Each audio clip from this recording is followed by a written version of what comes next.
शुरू करती हूँ अल्लाह के नाम से जो बड़ा मेहरबान निहायत रहम करने वाला है। अगर अजान देने की इतनी ही फजीलत है तो क्यों हजूर अकरम सरवरे कायनात सल्लल्लाहु अलैहि वसल्लम ने खुद कभी अजान नहीं दी। हजूर अकरम ने अजान देने के लिए क्यों एक मुअज्जिन को मुकर्रर किया। वीडियो में आगे बढ़ने से पहले आपको ये बताते हैं कि अजान देने वाले मुअज्जिन की कितनी फजीलत है, फिर आपको तफसील से बताएंगे कि हजूर अकरम खुद कभी अजान क्यों नहीं देते थे। अजान इस्लाम का शुआर है, उसकी अहमियत और अजमत मुस्लिम है और मुअज्जिन का भी बहुत ऊंचा मकाम है। अहादीस में मुअज्जिन की फजीलत के सिलसिले में बहुत सारी रवायात वार्द हैं। चंद रवायतें मुलाहिजा हूँ। हजरत अब्दुर्रहमान बिन अबी सासा कहते हैं कि मुझे अबू सईद खुदरी रजी अल्लाह तआला अन्हु ने ये फरमाया कि मैं देखता हूँ कि तुम्हें बकरियों और जंगल में रहना पसंद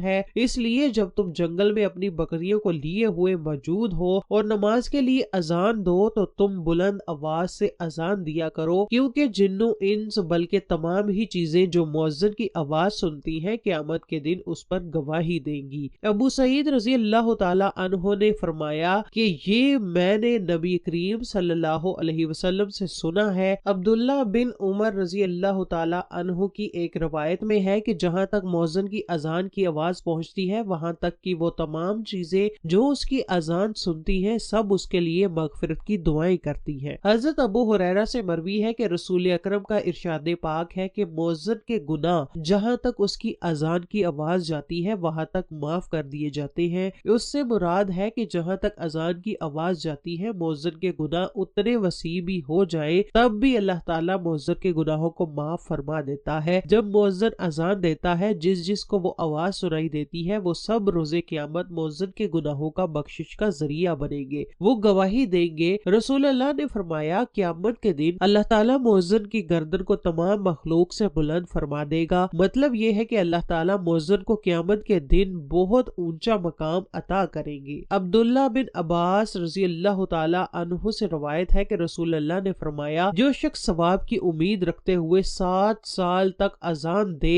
तो उसके लिए जहन्नुम से खलासी लिख दी जाती है। हजरत बर्रा बिन आजब रजी अल्लाह ताला अन्हु से मरवी है कि नबी अकरम ने इरशाद फरमाया कि उसमें कोई शक नहीं है कि अल्लाह ताला पहली सफ पर खड़े हुए नमाजियों के लिए बेशुमार रहमतों का नजूल फरमाता है। अल्लाह ताला मुअज्जिन के इसी निस्बत से गुनाहों को माफ फरमा देता है। मुअज्जिन अपनी बुलंद आवाज से अजान दे, जितनी दूर तक उसकी अजान की आवाज जाती है जो भी जानदार और बेजान उस आवाज को सुनता है वो मुअज्जिन की मगफिरत के लिए दुआ करता है और अल्लाह ताला से उसके गुनाहों की माफी के लिए दुआ करते रहते हैं। मुअज्जिन की अजान पर जितने नमाजी नमाज अदा करते हैं अल्लाह ताला उन नमाजियों के सवाब के बराबर मुअज्जिन को सवाब अता कर देता है। मुअज्जिन की हर अजान के बदले 60 नेकियां लिख दी जाती हैं, हर अमामत के बदले में 30 नेकियां लिखी जाती हैं। हजरत अब्दुल्ला बिन उमर रजी अल्लाह ताला अन्हु से मरवी है कि रसूल अकरम ने फरमाया है 3 लोग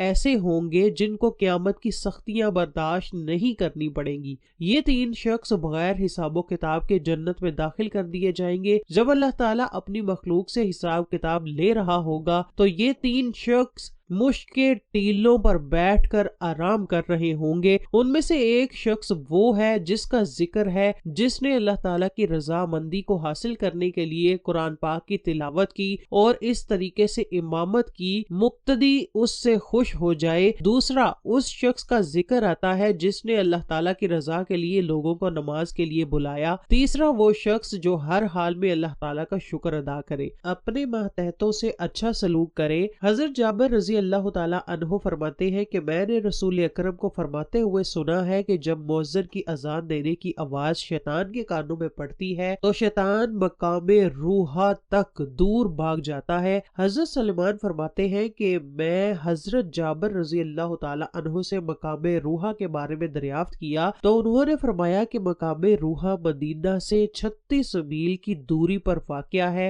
हजरत अबू हुरैरा ने फरमाया कि मैंने रसूल खुदा को फरमाते हुए सुना है कि जब मुअज्जिन नमाजियों को बुलाने के लिए अजान देता है तो अजान की आवाज कानों में पड़ते ही शैतान दुम दबाकर भाग जाता है ताकि वो अजान को न सुने। जब अजान खत्म हो जाती है तो शैतान वापस अपने ठिकाने पर आ जाता है। جب امامت کہی جاتی ہے تو شیطان پھر بھاگ جاتا ہے، جب امامت ختم ہو جاتی ہے تو شیطان پھر واپس آ جاتا ہے تاکہ نمازیوں کے دل میں وسوسے ڈالے، نمازیوں کو نماز سے بہکانے کے لیے ہر کوشش کرتا ہے۔ شیطان نمازیوں کے دل میں ایسی ایسی باتیں ڈال دیتا ہے کہ اس کو یہ یاد نہیں رہتا کہ اس نے کتنی رکعتیں ادا کر لی ہے۔ حضرت ابو ہریرہ سے مروی ہے کہ نبی اکرم صلی اللہ علیہ وسلم نے فرمایا کہ اگر لوگوں کو اذان اور پہلی صف میں کھڑے ہو کر نماز ادا کرنے کا ثواب کے بارے میں معلوم ہو جاتا تو نمازیوں نے پہلی صف پر کھڑے ہونے کے لیے قرآن اندازی کیا کرتی تھی۔ حضرت ابو ہریرہ رضی اللہ تعالی عنہ سے مروی ہے کہ نبی اکرم کے ہمراہ تھے مؤذن حضرت بلال اذان دینے کے لیے کھڑے ہوئے۔ جب حضرت بلال نے اذان ختم کی تو حضرت محمد نے فرمایا کہ جب اذان ہوتی ہے تو جو شخص یقین کے ساتھ اذان کے لفظوں کو دہراتا ہے تو اللہ تعالیٰ اذان کے لفظوں کو دہرانے والے کو جنت میں اعلیٰ مقام ادا کرے گا۔ حضرت عبداللہ بن عمر فرماتے ہیں کہ ایک شخص رسول اکرم سے کہنے لگا، اے اللہ کے نبی، اذان پڑھنے والے ہم سے زیادہ ثواب حاصل کر لیتے ہیں، کیا کوئی ایسا عمل ہے جو ہم کو بھی اذان دینے والے فضیلت حاصل ہو سکے؟ اس کی بات سن کر نبی اکرم نے فرمایا کہ تم بھی مؤذن کے پیچھے وہی الفاظ دہرایا کرو جو مؤذن پڑھ رہا ہوتا ہے۔ جب تم اذان کو دہرا چکے ہو تو جو دعا مانگو گے اللہ تعالیٰ تمہاری دعا کو رد نہیں کرے گا۔ ناظرین گرامی، آئیے اب بات کرتے ہیں کہ نبی کریم نے زندگی بھر اذان کیوں نہیں دی۔ یہ بات یاد رہے کہ نبی اکرم سے نفس اذان تو قطعی طور پر ثابت ہے، اس بات سے کوئی مسلمان انکاری نہیں ہو سکتا، اس لیے کہ سنن ابی داؤد اور جامع ترمذی میں روایت ہے کہ جب اللہ تعالیٰ نے حضرت محمد کو نواسے سے نوازا تو حضرت محمد نے حضرت حسن کے کانوں میں اذان دی، لیکن کیا نبی کریم نے کبھی نماز کے لیے اذان دی؟ علامہ ابن حجر اسقلانی، علامہ زرقائی، امام دار قطنی اور اسی طرح علامہ سہیل کا فرمانا ہے کہ نبی اکرم صلی اللہ علیہ وسلم نے نماز کے لیے کبھی اذان نہیں دی ہے۔ ان کا کہنا یہ ہے کہ نبی اکرم کا ساری زندگی اذان نہ دینے کا مسئلہ نبی اکرم کے خصائص میں ہے۔ خلاصہ یہ ہے کہ نومولود بچے کے کان میں اذان دینا